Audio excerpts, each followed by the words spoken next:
Mes chers amis, nous allons découvrir un enseignement du Admour Azaken, extrait de son ouvrage Le Torah Or sur la paracha de la semaine, paracha de Vayetse. Tout le monde a en mémoire l'histoire de Yaakov qui est obligé de fuir devant la menace que représente son frère Esav. Et la Torah donc nous dit que en quittant la ville de Beersheba pour aller à Haran, Yaakov a passé la nuit dans un endroit. Tout le monde a en mémoire l'histoire également du songe, cette fameuse échelle, l'échelle de Jacob. Au petit matin, lorsque Yaakov se lève précipitamment aussi, eh bien, il dit là-bas, Beshavti Beshalom El Bet Avi. Il demande à Kadosh Baruch Hu une chose, c'est de pouvoir retourner en paix dans la maison de son père, Yitzhak, bien évidemment. Ve'aya Hashem li l'Elokim. Et l'Éternel sera pour moi Dieu. Déjà là aussi, on peut comprendre que ce sont deux noms de Dieu, le Yud Kevavke et le Elokim. Et si on devait donner une nouvelle lecture de ce verset, on obtiendrait que le tétragramme doit devenir maintenant Elokim. C'est assez surprenant, assez étonnant, c'est ce que l'on va découvrir. Plus que cela encore, eh bien, il y avait une pierre. En fait, il y avait plusieurs pierres, et toutes les pierres, au matin, eh bien, se sont réunies pour n'en faire qu'une seule. C'est pourquoi, au départ, il y avait un pluriel. On voit que Yaakov a récupéré des pierres qu'il y avait sur le terrain en question, là où Jacob a dormi. Et voilà que ensuite le matin, eh bien, toutes les pierres se sont réunies pour n'en former plus qu'une seule. D'où le verset qui dit Va Even Azot. Et cette pierre-là, Asher Samti Matseva, que j'ai placée en tant que stèle, Yevet Elohim, sera maintenant la maison de Elohim. Ce que dit le Admour Azaken, c'est d'abord de poser plusieurs questions. Betzarich Lehavin. D'abord, il faut comprendre. Hashayachut Shela Even Imshem Avaye. Quel est le lien entre le Yud Kevavke et cette notion de Even, cette notion de pierre, chez Avaye Yel Elohim, au moment où justement le Havaye, le tétragramme, le Yud Kevavke, devient maintenant Elohim. À ce titre, on comprend que si c'est le cas, alors à ce moment-là, Azdavka Yehaven Bet Elohim. Alors à ce moment-là, cette pierre deviendra la maison de Elohim, la maison de Dieu. Gam Tzarich Lehavin. Il faut également essayer de comprendre qu'il Lachon Haeven Azot ou Lachon Nekeva, ou Milat Yeh ou Lachon Zachar. Il fait remarquer un point de grammaire que normalement Even est féminin et là on a employé également ensuite un masculin, Yeh au lieu de Tiyeh. ולהבין את כל הנזכר צריך להגיד מה שאמר לאל מיני ויפגע במקום ויקח מאבני המקום. Pour bien comprendre maintenant ce qui se passe et quelle est la volonté réelle de Yaakov à travers l'histoire de toutes ces pierres. Eh bien, on nous dit que quoi? וצריך להבין עניין האבנים, מה הם? וגם מה שהיו תחילה אבנים הרבה, ויקח מאבני המקום, ויעקב עשה מהם אבן אחת. C'est ce que j'ai dit précédemment, que tout d'abord, Yaakov a pris toutes ces pierres, et voilà que toutes ces pierres se sont réunies au matin pour n'en former plus qu'une seule. Au début de la paracha, comme vous le savez, eh bien, nous savons que Yaakov a dû quitter Beersheba pour aller à Haran. Maintenant, ce que nous dit le Admour Azaken, Yaakov ou Bechinat Yud Ekev. Nous savons déjà que le nom même de Yaakov, c'est Yud Ekev, c'est-à-dire c'est la première lettre qui se trouve dans le prénom de Jacob, Yaakov, et ça nous donne Yud Ekev. Shu Bechinat Amshachat Chochma Illaha, Shu Bechinat Yud. Nous savons également que la lettre Yud, que l'on trouve dans le prénom de Yaakov, c'est également la même lettre que nous retrouvons dans le tétragramme, donc dans le Yud Kevavke. Et nous savons que la lettre Yud représente la notion de Chochma, Chochma Ilaha. Et tout le principe, c'est justement de faire descendre cette lumière qui provient de Chochma pour la faire descendre en bas, c'est-à-dire jusqu'au niveau du Aikel, jusqu'au niveau du talon. On comprend maintenant que la fonction ou l'objectif, plus exactement, de Yaakov est de faire descendre cette lumière qui provient d'un niveau très élevé pour la faire descendre à un niveau qui est le plus bas, qui est la notion du talon. D'où Yud, Ekev. Yud, Chochma, Ekev, le talon. Donc la partie la plus basse. On verra un peu plus tard dans l'enseignement du Admor Hazaken, ici que la notion de Ekev, pour faire descendre cette lumière jusqu'en bas, c'est la notion de Malchut. Donc de Chochma jusqu'à Malchut. Et c'est pourquoi donc le verset nous dit que Yaakov est sorti de Beersheba pour aller à Haran. Shebechinat Yaakov wa mamshich mi bechinat Beersheba. Et nous savons que Yaakov, c'est celui qui fait sortir justement cette lumière de Chochma en passant par ce que l'on va appeler Beersheba. Sortir de Beersheba pour aller jusqu'à Haran. Et ce que dit le Admor Hazaken, on peut également retrouver cela dans les enseignements du Hari HaKadosh dans le Shar HaPsukim sur la paracha de cette semaine, où il donne d'autres interprétations de cette notion de Beersheba. Mais on va expliquer. Donc, les ma'ala, ad ishtalshlut les mata mata, les madrega ayota tatona, sheu bechinat haran. Et donc, on comprend maintenant l'explication du verset. Yaakov, c'est celui qui fait sortir cette lumière, ou qui fait descendre cette lumière d'un niveau très élevé, en passant par Beersheba, pour arriver à un endroit qui est le plus bas, que l'on va appeler Haran. Et tout cela sera expliqué un peu plus tard. Et là, on comprend également que et là, c'est également un principe, que ce soit en Chassidut ou en mystique, que nous savons que l'on fait état de cette notion de Tzimtzumim. Le Tzimtzum, c'est lorsque l'on va réduire la lumière de Akadosh Baruch Hu. Et il peut y avoir comme cela beaucoup de réduction de lumière pour arriver au plus bas. C'est-à-dire que l'intensité va se diminuer, et plus elle se diminue, et plus on descend de niveau, pour arriver à Ad Lemata, pour arriver jusqu'en bas. Et là aussi, on peut comprendre que la lumière va s'opacifier au fur et à mesure. Lemata, et qu'est-ce que c'est quoi ce Lemata? Mifrinat Haran, c'est ce qu'on appelle Haran. Naase Alma de Pruda. Et là, c'est ce qu'on appelle pour arriver jusqu'au monde de la séparation. Pour bien comprendre ce principe, c'est que le monde de la Hatzilut, c'est le monde de l'unité.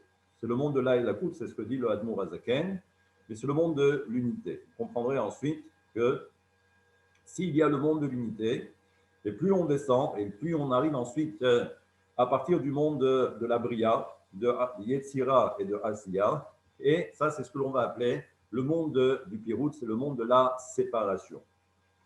Les gamres, les Kemosh et Katouf, et comme c'est rapporté dans le verset, et là aussi ça va nous permettre de bien comprendre ce verset, les Nahar Yotse Me'eden. Et il y a un fleuve qui sortait justement du Éden. Ce verset, on le retrouve dans la Genèse, dans le livre de Bereshit. Et là, donc, ce que les Chachamim enseignent, Shu Bechinat Chochma Ilaha, les Ashkot et Agan. Et ça veut dire que tout le principe, c'est quoi? C'est que il y a le Éden. Nous savons que le Éden fait référence justement à Chochma Ilaha. Donc, c'est la séphira de Chochma. Et ensuite, de cette séphira de Chochma, il y a un fleuve. Vena'ar Yotse Me'eden. Et le fleuve sort du Éden. Et quel est le but? C'est justement d'irriguer ce qu'on va appeler le Gan, le jardin.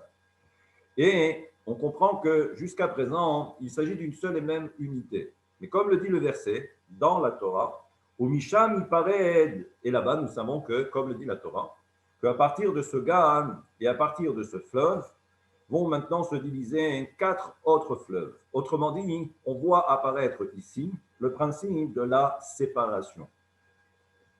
Au Misham Ipared, Keshenimshach Misham, Beishtalshelut Rabot, Vetziptsurim Rabim, Venaasim Bechinat Nifradim Betachlit. Et là, on comprend Donc le principe de la séparation. Yaakov, alav shalom. Maintenant, quelle était la volonté de Jacob? En fin de compte, quelle était sa mission? Et qu'est-ce que veut Jacob? Et à travers Jacob, on peut comprendre également que l'on va parler du travail qui incombe à chacun des enfants du peuple d'Israël, parce que nous sommes tous appelés les enfants de Jacob, ou un peu plus tard, les enfants d'Israël, les Bnei Israël. Donc tout le travail, c'est la halotam les mala mala, que ce qui est en bas, cette notion de pirout, cette notion de séparation, c'est de faire remonter l'ensemble pour s'inclure à nouveau dans cette notion d'unité. Et c'est ça tout le principe.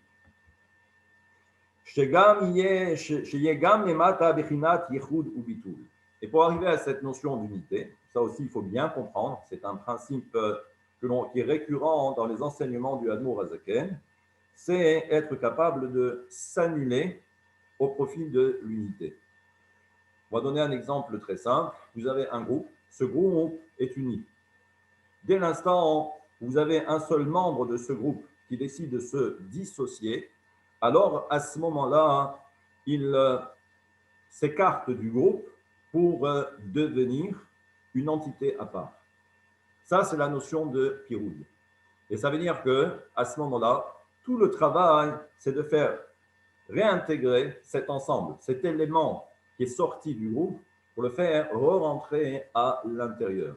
Ça, c'est ce qu'on appelle la notion de bitoul. C'est-à-dire que par rapport au groupe, eh bien, je dois totalement m'annuler.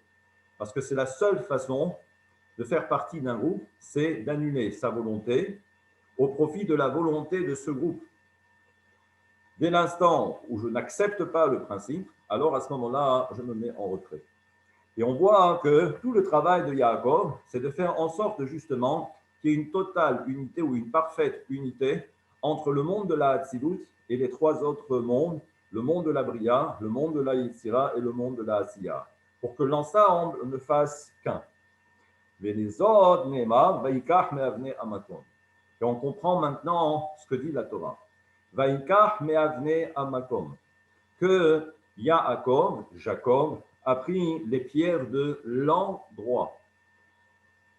Kinenoda, et nous savons que la Sha'avanim n'écrions Otiot. Et nous savons également, d'après la mystique, selon le Sefer Hayetzira, que les pierres sont appelées également Otiot, sont appelées également lettres, les lettres de l'alphabet.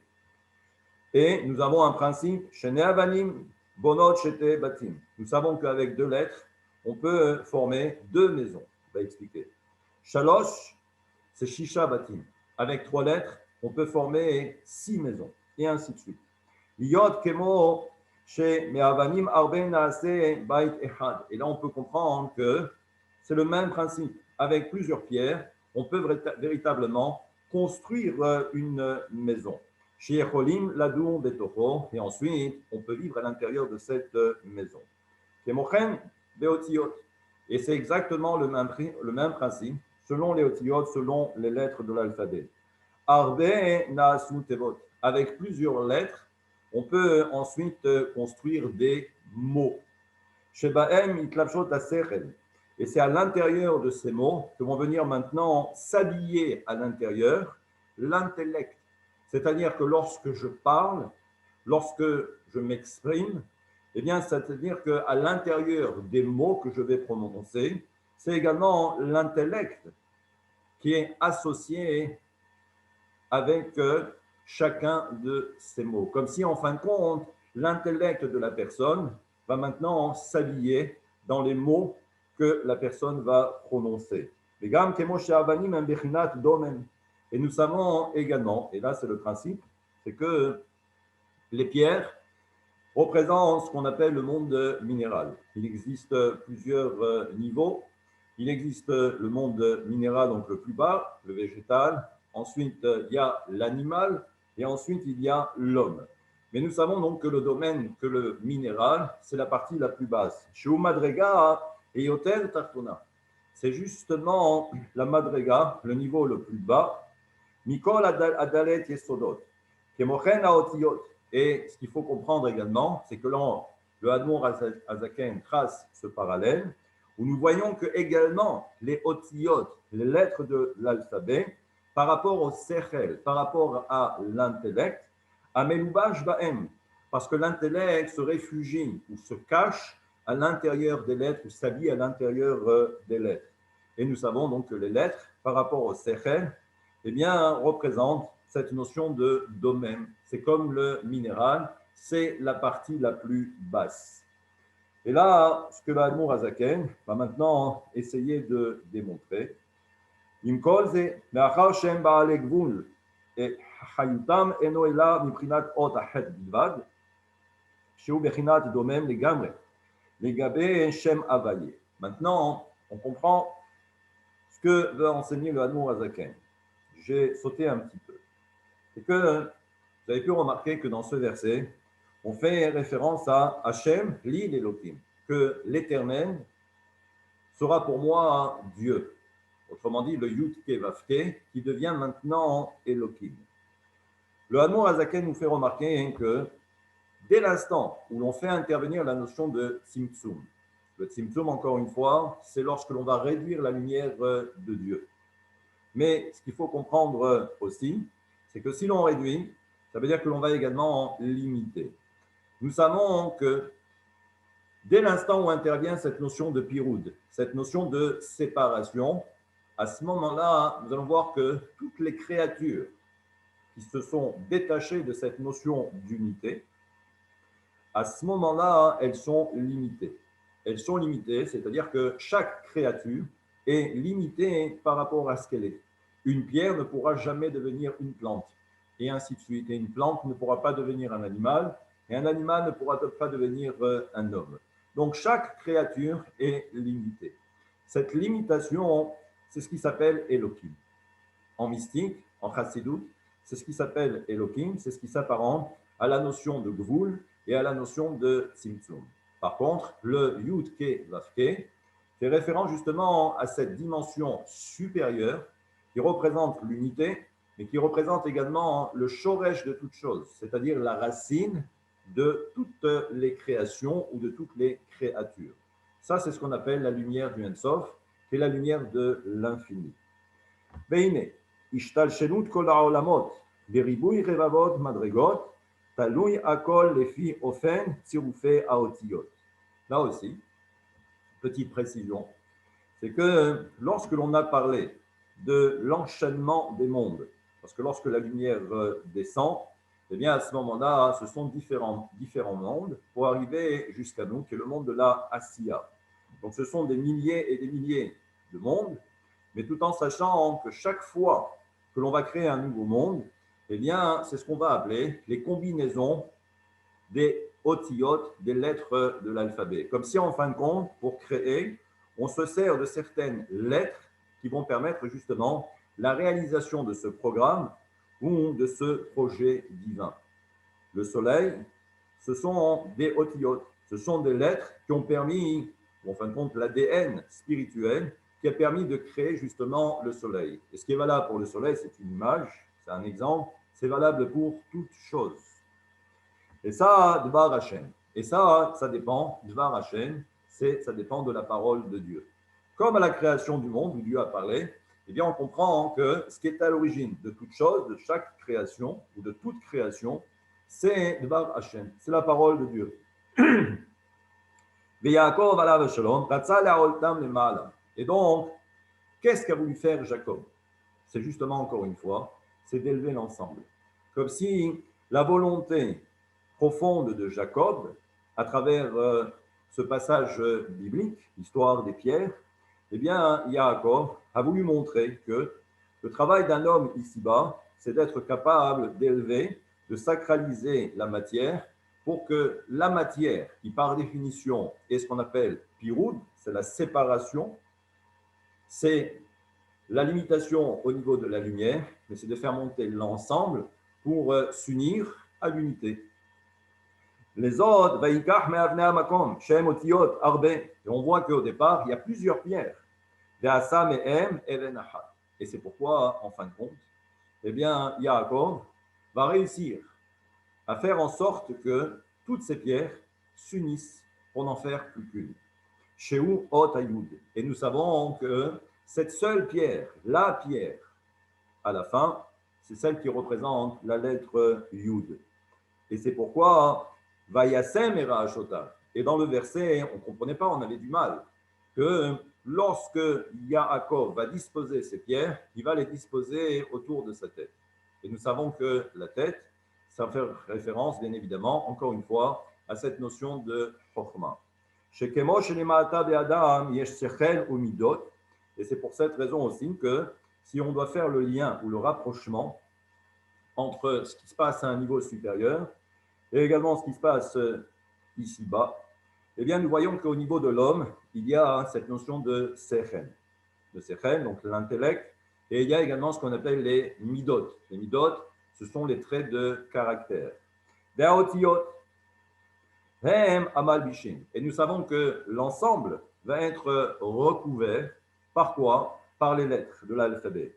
Les frinat, sechel ou midot, shemitlapshim ba'en. Et nous savons que le comportement et également l'intelligence de l'homme, cet ensemble va être recouvert par les lettres de l'alphabet. Autrement dit, si je devais simplifier, au niveau de l'homme, il suffit simplement, lorsque l'homme parle, lorsque l'homme s'exprime, selon le dicton, dis-moi comment tu parles et je te dirai qui tu es. Eh bien, c'est exactement ça, que ce soit en psychanalyse, que ce soit en psychologie. On comprend qu'il suffit simplement qu'une personne s'exprime pour savoir exactement qu'est-ce qu'il y a à l'intérieur, tant au niveau de son intellect, mais également au niveau de ses midot. Donc, les lettres nous permettent justement d'avoir un regard sur l'intériorité de chaque personne, sur l'individu. Comment il y a cette notion de Chabad, Chokhmah Bina Da'at, il y a ce qu'on appelle les Zayin Tartonot, autrement dit le Zer Anpin et Malchut. Rak, Sham ou Hakim, Velo Bechokhmah. Et là aussi, c'est un enseignement du Zohar qui nous dit que là-bas, à ce niveau supérieur, eh bien, il n'y a pas de sagesse.